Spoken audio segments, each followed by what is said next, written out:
ठाकरे बंधू एकत्र आल्यानं राज्यातली राजकीय समीकरणं कशी बनतात याची चर्चा सुरू होती आणि त्यामध्ये बेस्टच्या पतपेढीची निवडणूक ही या ठाकरे ब्रँडची लिटमस टेस्ट ठरणार होती.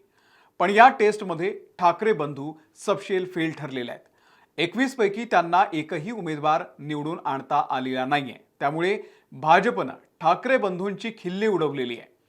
या निकालामुळे आगामी निवडणुकांच्या निकालावरती काही परिणाम होणार आहे का? कारण ठाकरे बंधूंचं खरं लक्ष तर मुंबई महानगरपालिका आहे आणि त्या दृष्टीनं या निवडणुकीचं विश्लेषण करणं गरजेचं आहे. लक्षात घ्या, या एका निवडणुकीवरून आपण येणाऱ्या महानगरपालिकांच्या निवडणुका किंवा जिल्हा परिषदांच्या निवडणुका यांचे अंदाज बांधू शकत नाही. मात्र ठाकरे एकत्र आलेले आहेत आणि त्यांनी मिळून ही निवडणूक लढलेली आहे. त्यामुळे या निवडणुकीची चर्चा जास्त होती आहे आणि भाजप याच संधीची वाट पाहत होते. त्यांनी आज संधी साधली. या बातमीकडे एवढ्यापुरतंच न बघता याचं सविस्तर विश्लेषण आपण करूयात आणि येत्या निवडणुकांच्या दृष्टीनं नेमकी काय समीकरणं होऊ शकतात त्यावरही बोलूयात. नमस्कार, मी अमोल किनोळकर. आपण पाहत आहात महाराष्ट्र टाइम्स ऑनलाईन. राजकीय वर्तुळाचं लक्ष लागून राहिलेल्या मुंबईमधल्या the BEST employees cooperative credit सोसायटीच्या निवडणुकीमध्ये शिवसेना, उद्धव बाळासाहेब ठाकरे पक्ष आणि त्यासोबतच महाराष्ट्र नवनिर्माण सेना यांच्यावरती पराभवाची नामुष्की ओढवलेली आहे. ठाकरे बंधूंची युती बेस्ट निवडणुकीमध्ये सपशेल फेल ठरलेली आहे. राज ठाकरे आणि उद्धव ठाकरे यांच्या उत्कर्ष पॅनलला 21 पैकी एकही जागा जिंकता आलेली नाहीये. या 21 पैकी उद्धव ठाकरेंचे 19 होते आणि राज ठाकरेंचे 2 उमेदवार होते. आगामी मुंबई महानगरपालिका निवडणूक एकत्र लढण्याची घोषणा राऊत यांनी केलेली आहे, संजय राऊत यांनी. आणि त्या दृष्टीनं ठाकरे आणि मनसेसाठी हा फार मोठा धक्का आहे. 18 ऑगस्ट रोजी बेस्ट पतपेढी निवडणुकीसाठी मतदान झालं. मंगळवारी सकाळी 8 वाजता मतमोजणी सुरू होणं अपेक्षित होतं. मुसळधार पावसामुळे त्याला 5-6 तासांचा विलंब झाला आणि त्यामुळे मंगळवारच्या ऐवजी बुधवारी पहाटे 3 वाजता निकाल जाहीर झाला. राज ठाकरे आणि उद्धव ठाकरे यांच्या उत्कर्ष पॅनलला 21 पैकी एकाही जागेवरती भोपळा देखील फोडता आलेला नाहीये.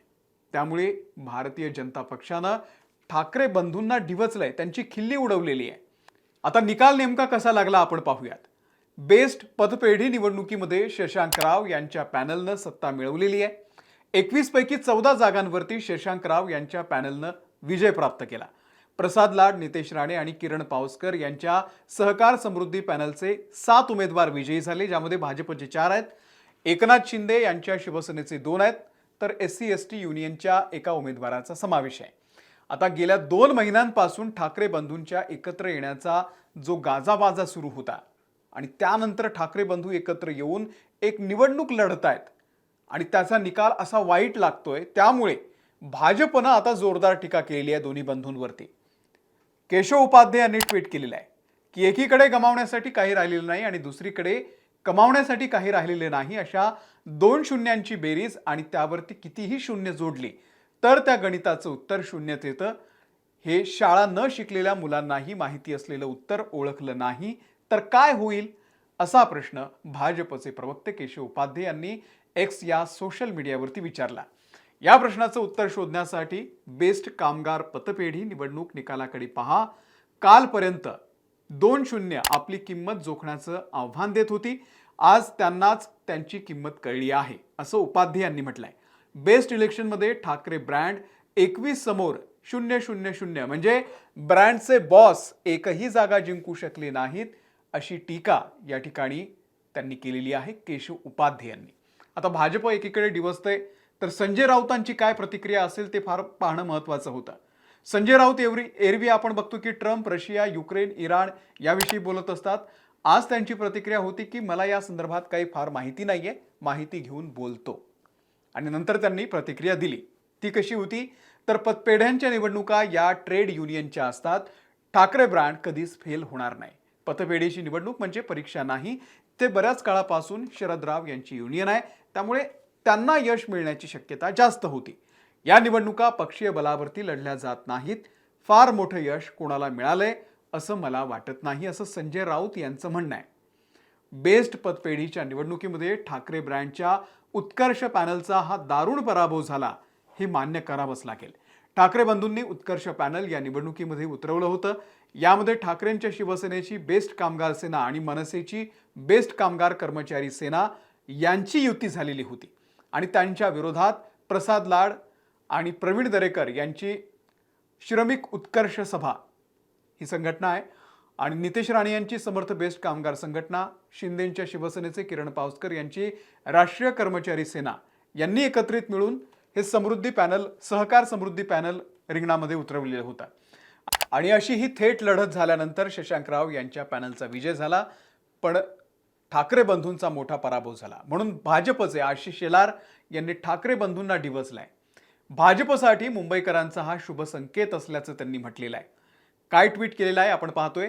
बेस्ट पदपेढीच्या निवडणुकीमध्ये मुंबईकर जिंकले, कामगार जिंकले, कामगारांनी आम्हाला शुभ संकेत दिला आणि पत आणि पेढी यासाठी लढणाऱ्यांच्या हाती मोठा भोपळा दिला. मुंबईकर, कामगार, श्रमिक आमच्या बाजूने आहे हे पुन्हा एकदा स्पष्ट झालंय. पक्ष म्हणून लढलो नाही, पण आमचे प्रसाद लाड आणि शशांकराव विजयी झाले हा तर मोठा शुभ संकेत.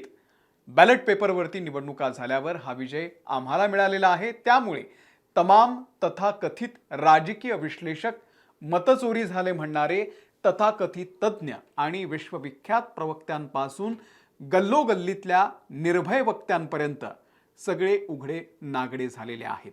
भर पावसात तोंडावर आपटले आहेत. मुंबईकरही आमचा आणि मुंबईही आमची.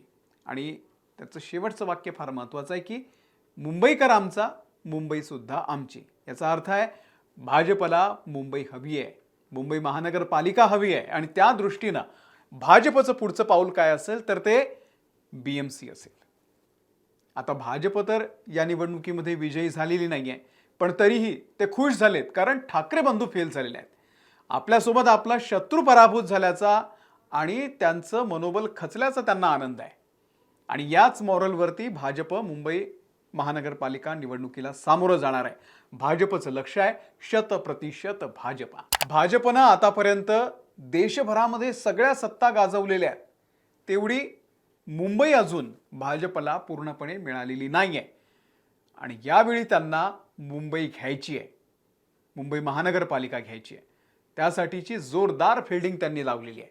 त्यात राज उद्धव एकत्र आल्यानं भाजपच्या अडचणी वाढतील अशी चर्चा आहे आणि त्यामुळे या निवडणुकीच्या निमित्तानं ठाकरे बंधूंचं अपयश अधोरेखित करण्याचा भाजप सातत्यानं प्रयत्न करत आहे. पण या एका निवडणुकीवरून आणि त्यातही कामगारांच्या निवडणुकीवरून मुंबईच्या पालिकेचा अंदाज लावणं योग्य ठरणार नाही.